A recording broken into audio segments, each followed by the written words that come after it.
ඉතින් අද අපි යන්නේ ඩබ්ලින් සිව් එක බලන්න. ඉතින් මේ වීඩියෝ එකත් මම සිංහලෙන් කරන්න හිතුවා. ඉතින් මගේ ගොඩක් අනිත් වීඩියෝස් මම කරලා තියෙන ඉංග්‍රීසි වලින්.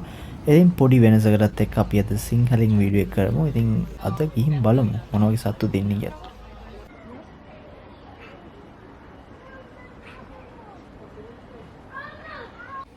ඉතින් ඔන්න මම මුලින්ම දැක්කේ orang hutan කෙනෙක්. ඒගොල්ලොත් ඉන්නේ ලොකු ඩිස්ටන්ස් එක තමයි ඉන්නේ.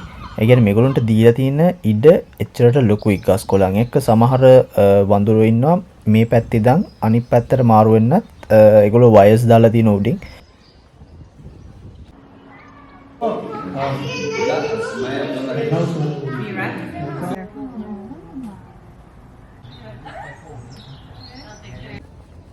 මම හිතන්නේ මම මේ zoo එකට ආපු 9 වෙනි හරි 10 වෙනි වතාව. මොකද මෙතනට එන්න මාරම ලේසි. මම ඉන්න තැන ඉඳලා විනාඩි 20ක් වගේ. ඒ වගේම ඩබ්ලින් සිටි සෙන්ටර් එකේ ඉඳලා ගොඩක් ළඟයි. ඉතින් හැමෝටම යන්න එන්න ගොඩක් ලේසි තැනක් තමයි මේ ඩබ්ලින් zoo එක.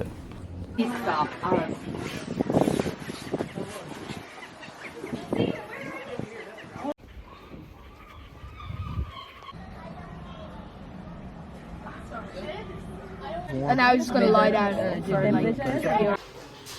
මම කොච්චර සැරයක් මේ ඩබ්ලින් zoo එකට ආවත් මේ සී ලයන්ස් ලව මෙච්චර ළඟින් දැකලම නැහැ. මොකද මම ආපු හැම සැරේම මේගොල්ලෝ නිකන් හයිපර් ඇක්ටිව් වෙලා හැමතැනම පීනනවා එක්ක හොයාගන්නවත් නැහැ. ඉතින් අද මට හිතෙන ලකී දවසක්.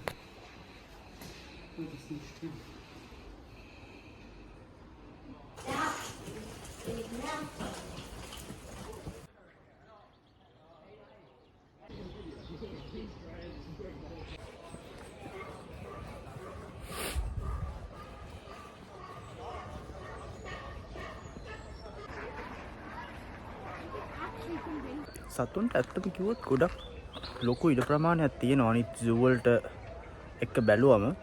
ඉතින් ලංකාවේ zoo එකටත් හොඳ එක්සැම්පල් එකක්. මොකද ලංකාවේ zoo එකට මම පොඩි කාලේ ගියාට පස්සේ ගිහින් නැහැ. ඒ සත්තු පේනවා, දුක් විඳිනවා, කාලා නැහැ, ડિප්‍රෙස් වෙලා. ඉතින් අඩුම ගානේ එක්කෝ ඒ වගේ තියෙනවා වහලා දාන්න ඕනේ. ඒ සත්තුන්ට ඒ අවශ්‍ය දේවල් දෙන්න බැරි නම් ඒ තැන් වහලා දාන්න ඕනේ. ඉතින් මේ zoo එකේ ඉතින් සත්තු හිර කරලා තියෙන එක කොහොමත් හොඳ දෙයක් නෙවෙයි. ඒත් අඩුම ගානේ ඒ සත්තුන්ට අවශ්‍ය ඉඩවත් තියනවා කියලා ඉතින් පේනවා.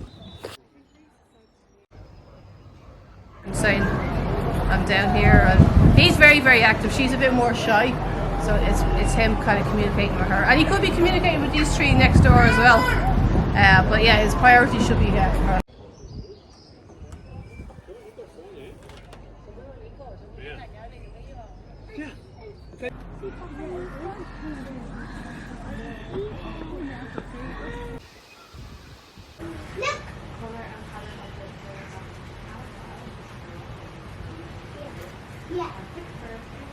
මේ ස්නෝ ලෙපර්ඩුත් හැම වෙලේම එළියේ ඉන්න සතෙක් නෙවෙයි. ඒගොල්ලන්ට තිනවා ඒගොල්ලන්ගේ ගල් ගුහා වගේ දෙයක් හදලා ඒකේ ඇතුලේ තමයි ගොඩක් කලාවට ඉන්නේ. ඉතින් අද දෙන්නෙක් ඉන්නෝ දෙන්නම එළියේ හිටියා. සත්තු වර්ග 400කට වඩා ඉන්නවා කියලා තියෙනවා. මම නම් දැක්කේ තාම බොහොම පොඩි දෙනයි. එනාට ගොඩක් ලොකු ඇත්තටම කිව්වොත් ඇවිදින්නත් ගොඩක් තියෙනවා.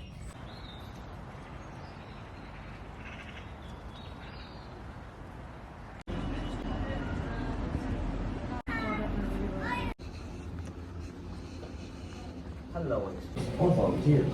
Please remember, do not feed. ඉතින් මේ සීබ්‍රා, ජිරාෆ්, මේ ඇෆ්‍රිකන් ප්ලේන්ස් මං ආසම කෑල්ල මේ මුළු zoo එකේම. ඉතින් ගිහලා බලමු. ගිය සැරේ මට ඉන්න උනා මොකද මේගොල්ලෝගේ තියෙනවා ඉන්ඩෝ ඉන්න පුළුවන් එකකුත් අවුට්ඩෝර්ස්. ඉතින් සමහරවිට ඉන්ඩෝ ඉඳලා ඒගොල්ලෝ ටික වෙලාවක් ගිහිල්ලා zoo එක ඇරියත් ඒගොල්ලෝ තාම ඉන්නේ ඉන්ඩෝර්ස්. ඒගොල්ලෝ ටික වෙලාවක් ගියන් පස්සේ තමයි ඒගොල්ලෝගේ ගේට්ටුව අරින්නේ අවුට්ඩෝර්ස් වලට එන්න. ඉතින් අද ටිකක් පරක් වෙලා ආපු නිසා හැමෝම එළියේ ඉඳි සමහර විට.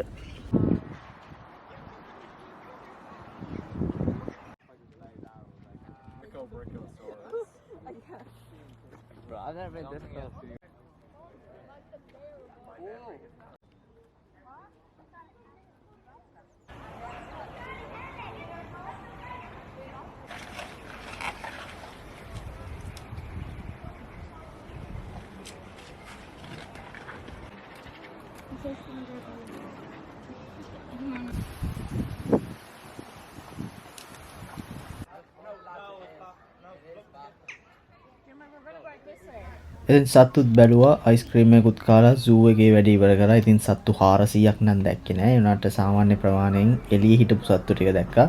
සමහර ගොඩු තිබ්බා, ගොඩක් ඒවා හිස්. ඉතින් ඒ උනාට අපි ඊළඟ වීඩියෝ එකෙන් හම්බෙමු.